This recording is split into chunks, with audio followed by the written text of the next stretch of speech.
Football ടർഫുകൾ ഇന്ന് എല്ലായിടത്തും ഫെമിലിയറാണ്. അതിനകത്ത് ഉപയോഗിക്കുന്ന മെറ്റീരിയൽ എന്തൊക്കെയാണെന്ന് നിങ്ങൾക്കറിയാമോ? ഇതിനകത്ത് യൂസ് ചെയ്യുന്ന മെറ്റീരിയൽ സിൽക്കാസാൻ്റെ റബ്ബർ ഗ്രാനുൾസാണ്.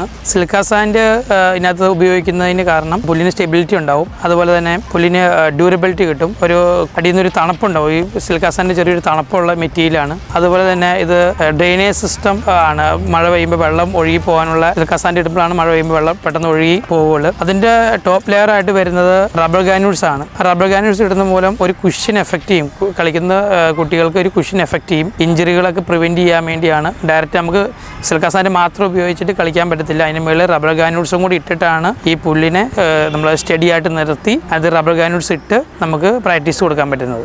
പല ഗെയിമുകളിലും പല രീതിയിലുള്ള ആർട്ടിഫിഷ്യൽ ടർഫുകളാണ് ഉപയോഗിക്കുന്നത്.